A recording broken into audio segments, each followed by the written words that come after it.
Bousso. Mbacke Sabo. Culture générale. ayca. te am loo xam ne dama laa bëgg a wax benn mbir rek. nga wax ma loolu lu mu doon. dama lay junj. dañ may junj tey. sëñ Moussa Ka def ni. sëñ Moussa Ka. nee na ku bëggoon a xam ne koo kee daa def. déglu ma nga roy ko moo di xaarif. ba muy xale la daal di ànd ak Bamba di roy ca jikkoom yaak jéegoom yaak tànkam ya. sëñ Moussa Ka nee na. Bamba ko jàngal moo ko def kam fóore jàngal na ay fóore te mus la dóore kookum doon. kooku day mooy mbër mi. koo koy jàmbaar ji. koo koy gorsi.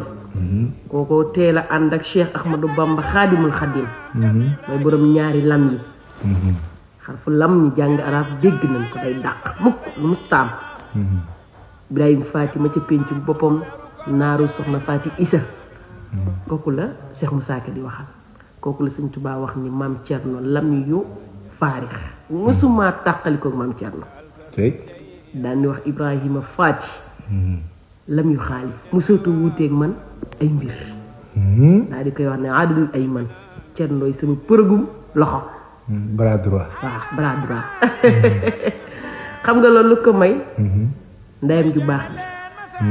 moo ko sa nga xal ci magam ju baax ji. soxna Faati Isa. soxna Faati Isa moo ko dool de dénk borom Touba xamal ko ni sa mag ji mooy sa baay. moo tax Thierno. ak Sëñ Tuubaa sédduñu ci Maam Moor. sédduñu de. dégg loolu. ñoom dañoo jaay seen juree jënd taalibe Cheikh Maodo Fadal roy leen ci. kuy soxna Faati Isa. soxna Faati Isa mooy jàmbaar ji di doomi Serigne Ndiaga Kokki soxna Absatu Mbàkke ko jur Ahmadou Bousso ko jur Maam Maaram mu bokk ak soxna Jaara di jigéen ju baax nag.